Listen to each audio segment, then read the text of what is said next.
ఇప్పుడు మనం ఒక గిన్నెని శుభ్రపరిచామనుకోండి. దానికి మళ్ళా క్లీనింగ్ ప్రాసెస్ అవసరమా? అవసరం లేదు. ఎందుకంటే అది ఆల్రెడీ శుభ్రపరిచింది కాబట్టి. అలానే మన జీవితంలో కూడా ఇక వాక్యం ఏమని సెలవిస్తుందంటే, నీవు ఎప్పుడైతే గ్రహిస్తావో నేను విస్తారముగా క్షమించబడ్డానని. ఎందుకంటే ఒక స్త్రీని చూసినప్పుడు విస్తారంగా క్షమించబడినప్పుడు తన జీవితం మారిపోయింది. నీవెప్పుడైతే దేవుడిని ఒక టైమ్ ఫ్రేమ్‌లో ఇది మాత్రమే చేయగలను, ఇది మాత్రమే చేయగలను, ఇది మాత్రమే ఆ టైమ్ ఫ్రేమ్ అనేది దేవునికి పెడతావో నీవు నువ్వు ఎప్పటికీ నీవు అదే స్థితిలో ఉండవు. ఆత్మీయ ఎదుగుదల ఉండదు. ఎందుకు ఎదుగుదల ఉండదంటే, ఇప్పుడు దేవుడు ఏం మాట్లాడుతున్నాడంటే, నీ యొక్క ఆలోచనలు, నీ తలంపులు, నీ భారము ఆయన మీద మోపాలి. అంటే భారం కలిగిన సమస్య జిల్లారా ఆయన మీద మోపడం అంటే నీకు ఇంకా సంబంధం ఉండకూడదు.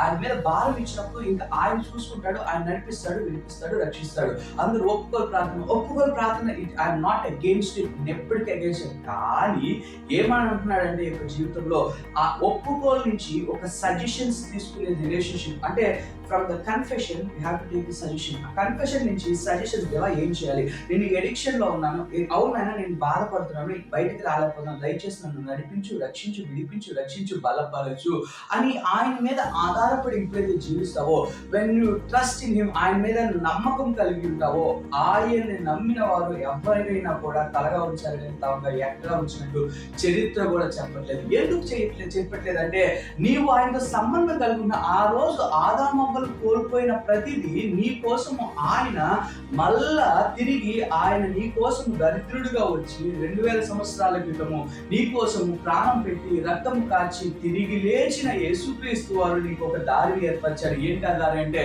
అబ్బా తండ్రి అని పిలుచుకునే దారి. ఆ దారిని నీవు ఎప్పుడైతే వెళ్తావో అనేక మందికి సాక్షిగా మారుతావు. ఆ తండ్రి చిత్తాన్ని నీవు ఈ లోకంలో నెరవేర్చడానికి ఆయన కృపలో దీవించి, ఆశీర్వదించి, బలపరిచి, నడిపించి, ఆయన కృప చూపించి నిన్ను సమస్త జనులకి ఆయన సాక్షిగా ఉండటానికి ఆయన కృప చూపించి నడిపిస్తాడు. నువ్వు ఏదైతే ఎడిక్షన్ ఉన్నావో, నీవు ఇది చేయాలి, అది చేయాలి కాదండి. Don't go with all the things, but go with God. దేవునితో నడవండి. దేవునితో నువ్వు నడిచేటప్పుడు ప్రార్థన చేయండి. దేవా ఎలా చేయాలి, ఇన్ని తాగుతున్నాను, ఎలా మాట్లాడ తెలియట్లేదు, దేవా నాకు సజెషన్స్ ఇవ్వనైనా. నువ్వు ఎప్పుడైతే కంప్లీట్లీ ఆలోచనలో డిపెండ్ అయిపోతూ ఉంటావో, ఆయన మీద ఆధారపడిపోతూ ఉంటావో, ఆయన చూసుకుంటాడు. నీకు సమస్తము సమకూడి జరిగిస్తాడు.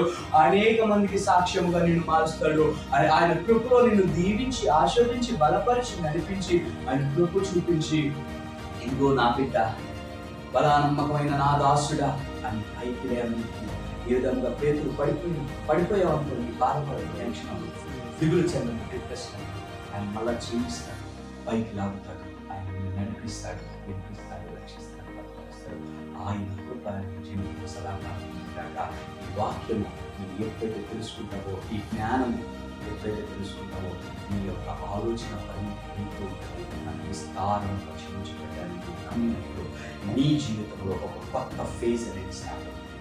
దేవుని దీవించుగా ఆయన జీవితంలో నెరవేరుతుంది. Shalom, praise the lord.